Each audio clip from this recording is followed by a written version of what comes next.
turayaga na demayi wa Omani nyene turiko turayagira inbox umuntu nyene yabiturungikiye turiko turabiyaga demayi ho yari kubigumya yaciye afata abihereza undi mugore bayagira inbox mu telefone yiwe yani byacara bitanga nuko turaza kumwumviriza mu buryo bw'idonido. Ntago vyoroshe, yaratutse umukuru w'igihugu c'u Burundi Ndayishimiye, none ivyo yavuze bigiye kumukorako. Ntago vyoroshe, amajambo amaze imisi arahanwa ku mbuga ngurukana bumenyi. Mwagiye mukurikirana twebwe amakuru twabashikirije ko mwigeme aba mu gihugu ca Omani yumvikanye ariko arayagana mugenzi we, ariko amajambo yavuze ku mukuru w'igihugu n'akamaramaza. Nimba utararonse akaryo ko kuyumviriza, uraza gusubira uyumvirize muri ano makuru yacu twabibateguriye. Inyuma yaho rero ayo majwi yiwe akwiragijwe ijya nino, twarababwiye ukuntu abantu bamwe bayakiriye, ukuntu vyavuzwe yuko ngo uyo mwigeme hari igitandero kandi ngo umuntu adashobora kubahuka ngo atuke umukuru w'igihugu avuge mwe nayo majambo. Yaravuze ngo umukuru w'igihugu afise amaguru mabi n'ibindi bintu umuntu adashobora gusubiramwo. Muraza kumwumviriza wewe ubwiwe avyivugira, ariko nkuko muhejeje kuvyumva turaza no gusubira tumwumvirize wewe arasigura ukuntu ivyo bintu vyaje n'ukuntu vyaje gutangazwa, ndetse bigakwiragira ijya nino. Turaza kumwumviriza amajwi yiwe ako asaba ikigongwe, arasigura ukuntu ivyo bintu vyose vyashizwe ahabona. Muri ano makuru twabiteguye, muraza kubikurikira. Turaza kubabwira rero n'ukuntu ngo leta ya Omani igiye kumurungika mu Burundi kugira ashikirizwe ababijejwe, abazwe ivyo bintu, ndetse anahanwe kuko ngo yarubahutse gutuka umukuru w'igihugu, kandi ngo kubahuka umukuru w'igihugu navyo ni ibintu ategerezwa guhanirwa. Leta ya Omani yoyo yoba iriko irakora iki? Ese koko yoba ari mu minwe y'inzego zibijejwe mu gihugu ca Omani ngo azorungikwa mu Burundi igenekerezo rya 29 azobashitse nga mu gihugu c'u Burundi? Ariko wewe akaba nawe hari ivyo yatangaje inyuma y'ivyo vyagiye biramuvurwako. N'akamaramaza nibara ryaguye kubona umuntu yubahuka gatuka prezida w'igihugu. Bamwe barabifashe nk'ibara, ndetse ngo ivyo bintu ni ibintu umuntu akwije mu mutwe, umuntu afise ubwenge, umuntu yiyumvira ivyo yaba ariko aravuga adashobora kubahuka ngavuge nko ku mukuru w'igihugu. Twarabibabwiye rero ko inyuma y'ayo majambo ngo yoba yaranashikiye abategetsi bo mu nzego zo hejuru. Amakuru kandi akavuga yuko ngo ivyo mwigeme vyashikirijwe, idosiye yiwe kuri ubu yashikirijwe mw'iperereza ry'u Burundi kugira rikorane n'abategetsi bo mu gihugu ca Omani. Uyo mwigeme afatwe arungikwe mu Burundi abazwe ivyo bintu. Mu maudio yumvikanye, uyo mwigeme yaravuze amajambo mabi cane ku mukuru w'igihugu. Aravuga kuri ajya amasanamu mwabonye mukuru w'igihugu aho yariko arifatanya n'abatimbo b'igiheta inyuma yuko asozereye akaruhuko yarimwo, akaba yaranagendeye ibibanza bitandukanye vy'iratiro. Ariko amasanamu yiwe akaba bamwe barayavuze ko ibintu bitandukanye, ariko uyo mwigeme akaba yarubahutse akavuga ko ngo umukuru w'igihugu afise amaguru mabi, ngo ni ibintu bibi cane nitwo bisubiramwo ngaha, ni ibintu bibi cane. Muraza kuvyumviriza namwebwe ko batarashoboye kuvyumviriza, ndetse n'ayandi makuru yose mwanyegejwe. Turaza no kumviriza uwo mwigeme we wenyene avuga ukuntu vyagenze kugira avuge ivyo bintu. Ese arasaba iki? Ese nyuma y'ivyo vyagiye biravurwa wewe avuga iki? Turaza kubikurikira muri ano makuru twabiteguye, ndetse n'ayandi makuru abagezwe ko yandi mu bamwaranyegejwe. Ayaba ariko aravurwa cane ku mbuga ngurukana bumenyi yose murazi ko tuyabashikiriza. Nimba utarafyonda kuri subscribe canke sabone, wobanza ugafyonda ko kugira igihe cose turonsa amakuru n'ibiganiro vyacu uraje uba mu bambere bashikirwa navyo. Ariko imbere yuko tubandanya twumviriza ivyo uyo mwigeme yavuze inyuma y'ayo maudio yiwe, shobora kuba utararonse akaryo ko kuyumviriza, banza umvirize bino bintu birateye isoni. Yarabivuze, arabitangaza, abishira ijya nino, birakwiragira, ariko nawe arafise ico abivuga ko. Turaza kuvyumviriza, ariko imbere yuko twumviriza ico abivuga ko, banze wumvirize ibi bintu, banze ukurikire bino bintu yatangaje vyoba bigiye kumukwegera. Ndetse duhejeje kuvyumviriza turaza turaba ukuntu kwigenekerezo rya 29 azobashika nga mu gihugu c'u Burundi kugira abazwe ivyo bintu canke ahanwe nyene nkuko yatutse akubahuka gutuka umukuru w'igihugu. Banza umvirija no majwi yiwe, turumviriza n'abandi bagira ico babivuze ko, inyuma yaho turaza na wewe twumviriza ico avuga. Waruzi komante nyine zirahari afise amaguru mabi aya n'amaguru mabi uwoje ntiyonyenda uyo nta mukuru w'igihugu ntiyogenda nyenda aragahoboka mu nyanka inkono yikokozi buhunda mu nyakarabyara abasaba ari hiyo batewe isoni n'amajambo wavuze bariko barasaba umukuru w'igihugu ko bogukura hiyo saba ari hiyo mwajanye mbe ko batekereje uwo usara nkande wewe uri giki urengeye nde urengeye iki n'abari hiyo bariko barasaba kuvayo tugutegereje yombi uzote butahe iyo si iwanyu ni mukirekura uzote butahe sawa se wayiva je tweko turayaga nadima Omani nyene turiko turayagira inbox umuntu nyene yabiturungikiye turiko turabiyaga demayeho yari kubigumye yaciye afata abihereza undi mugore bayagira inbox mu telefone yiwe yene byacara bitanga nuko nende ngire nese wayiva vyaramaze kuba vyaraheze. Ngivyo rero ivyo azira uyo mwigeme aba mu gihugu ca Omani. Nyuma yero y'amatohoza ndetse no kurondera yandi makuru kugira tumenye ico wiwe abivuga ko twabashe kuronka audio yatanze yisigura kukuntu ivyo bintu vyashizwe ahabona. Duheze kumenya amakuru rero iyo audio yiwe twayironse avuga ko iyo audio yariko araganira na mugenzi we bariko barabihanahana ariko ngatarazi ko ivyo bintu bija ahabona, ndetse ngo n'abandi benshi bagiye bagira ico bavuze, ndetse ngo hari n'abavuze ibibi kumusumvya, bavuze bibi cyane ku mukuru w'igihugu kuko aya masanamu y'umukuru w'igihugu yarahananwe ijya nino abantu bagiye baravuga ibintu bitandukanye. Rero ngo kuko rero we ayo audio yiwe amajwi yiwe yahananwe cyane ku mbuga ngurukana bumenyi, ngo siwe wenyene kuko ngo arafise n'abandi bantu bariko baravugana kuri ivyo bintu kandi ngo baravuze n'ibindi bitari ivyo mwabashije kumviriza. We avuga ko yayihaye mugenzi we bariko baraganira ku mbuga ngurukana bumenyi, ku mbuga ngurukana bumenyi rwa WhatsApp, avuga ko atarazi ko ivyo bintu bikwiragira ijya nino. None rero ntabwo bimworoheye gose, ntabwo bimworoheye, ibintu bigiye kumushikira ni ibintu biteye agahinda.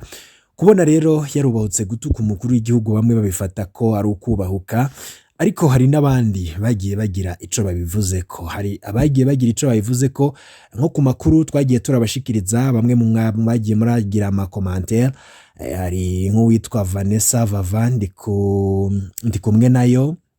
Vanessa Vava ndi kumwe nayo yaramenyesheje ati Satani ni umujabasha, aragutera agatuma uvuga ibisunitswe n'impwemu bikomeye. Satani akuramwo akarenge kiwe ugatamba ukawota. Ndiho ni wazi ibigukwiye wa mukobwa we, ariko wadutukishije vraiment nk'abarundi kazi. Ico ni ciyumviro ca Vanessa Vava ndi kumwe nayo yatanze ku makuru twabashikirije. Uyundi yitwa Esa Arwasidi yamenyesheje ati ndazi umuvyeyi yama ari umuvyeyi, kandi iyo umwana akoze ikosa akitahura agasaba imbabazi araharirwa, kandi birababaje. Yataye indero yikunda natahe asabe imbabazi. Uyundi yitwa Godlive niyo ngabo ati uyo mukobwa ntiyisonera kabisa, pole sana First Lady Angelique Ndayishimiye, kuko ndazi ko ayo majambo yagukozeko. Uyundi yitwa Yesu arankunda ati none nk'uyo ntubona ko yikwegeye kabisa, ubu amerewe gute? Satani ni nsesa nkuyoze, yaragushutse uremera uramukorera, none ngiyo ingero urayihawe. None ngiyo ingero urayihawe. Imana yonyene niyo yo kugukura muri ako gahinda canke naho wiyahure, kuko n'ubundi ntaco ubereyeko. Uyundi yitwa Shantari Rwanda ati ahubwo nibamurondeze atahe aze ahanwe bikwiye, kuko nta ndero agira. Jewe ndumiwe, arandungikishije aradutukishije pe, azohanwe bihagije. Yundi munywanyi wacu yitwa yise Zambia yamenyesheje ati yagumayo yareka amaherezo y'inzira ni mu nzu, kandi kudahana imbwa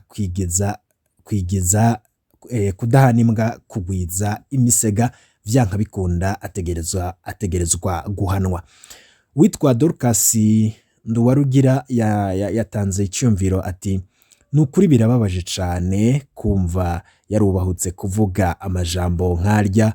Uko biri kose turamusabiye imbabazi nyakubahwa umuvyeyi wacu, turazi ko agira ikigongwe, nukuri na nyakubahwa madame wiwe bagire ikigongwe. Nayo Noella niyo nizeye yanditse ati ururimi na kantu gatoya, yamara amagambo yago arakomeye kuruta amabuye. Je ndiko ndibaza nimba koko yafashwe bazohuza amaso. Uyo ni Noella niyo nizigiye. Ndakumenyeshe ko Noella uyo murundikazi ari mu gihugu ca Omani, amakuru dufise nuko ngo inzego zo mu gihugu ca Omani zoba zamushizeko iminwe. Akaba amakuru adushikira akavuga ko azorungikwa mu Burundi ngaha kwigenekerezo rya 29 ku kibuga c'indege Ndadaye Bujumbura, akaba ariho azobashikawe ngaha mu Burundi. Nukurindira tukaraba kazoshikana.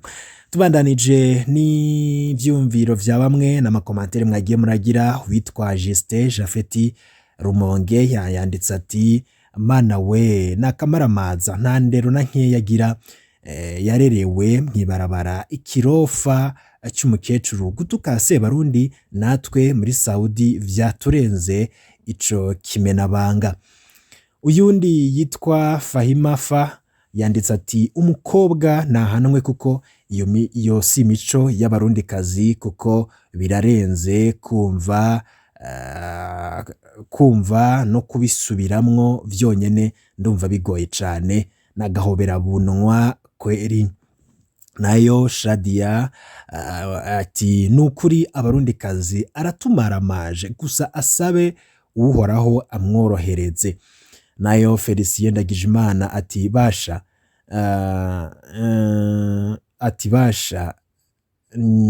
njewe ntago komanteri yawe itahuritse neza. Nayo witwa Fulgence Nema ati ahubwo ntagiraho yarerewe, bamuhimure ururimi, bace bamurekuza azopfe adasubiye kuvuga, ni nabambwe baraba.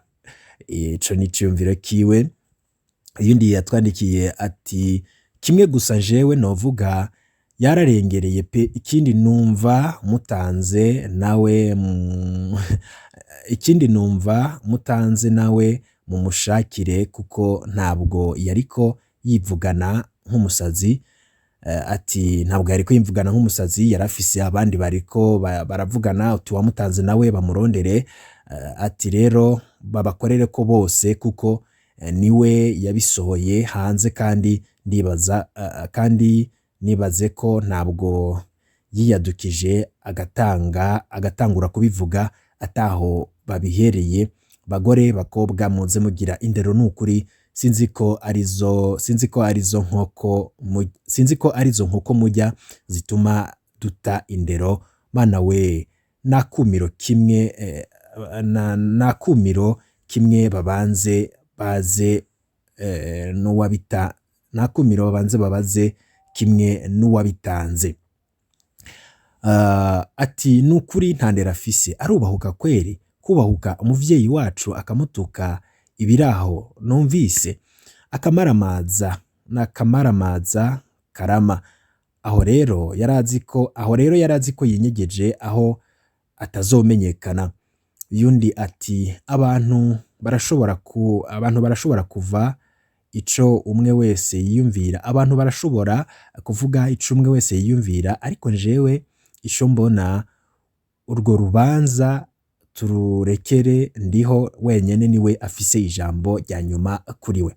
Uyundi ati yitwa Khadija yanditse ati twaratabawe n'Imana iduha umukuru w'igihugu yiyegereza abantu bose ati umukuru w'igihugu yiyegereza abantu bose bakaja kumushirako isonisha ego burya yiravye abona asumvye iki umukenyezi wiwe. Baraja ngaho bakisiga mukorogo bagasa n'inzobe, ikabatuma kuvuga nabi gusa. Yabona urakagorwa urashira isoni. Witwa Manirafusha Beninya ati Mana yanje we narumiwe pe, nibamuzane ahanwe bikwiye nta ndero afise. Uyundi ati yaradutejeje urubwa kweri, abarundi twiyubaha mugabo baradukweko urupfasoni. Uyundi ati kumana none nkaho koko yabivuze abikuye kuki?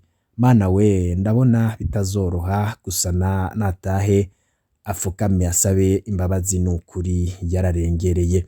Naho witwa Nitunga Dansira yanditse ati jewe nibaza ko yoba afise akagwara mu mutwe, bararaba neza ko atakagwara afise, kuko ari umuntu akwije neza ntiyo kubahuka umukuru w'igihugu.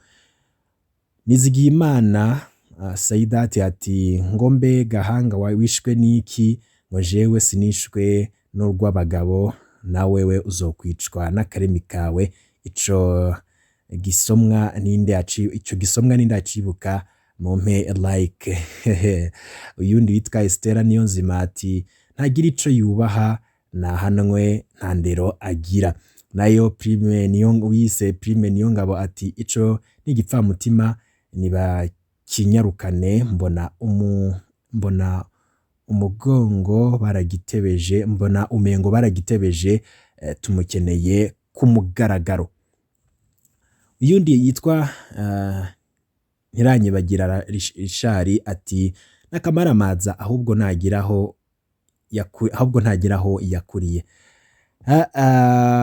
Commentaire ni nyinshi cane zose nitwo soma ngo tuzivemwo, ariko nk'uwitwa Samu Barinaba nawe yaratwandikiye, witwa Havyarimana Frensa, witwa Kizimana Tasienne, witwa Veneranda Izerimana nawe yaranditse ati nta ndero agira, urya ni umuvyeyi wacu dukunda kandi twemera nahanwe kuko ntiyarezwe. Nayo Bitangimana Pascazi ati ahubwo bamuhane bihanukiye, ahubwo nkeka ari muri babandi birirwa bariyanda bambaye ubusa, abagore n'abakobwa bari mu bihugu vy'Abarabu bava i Burundi barafise indero ariko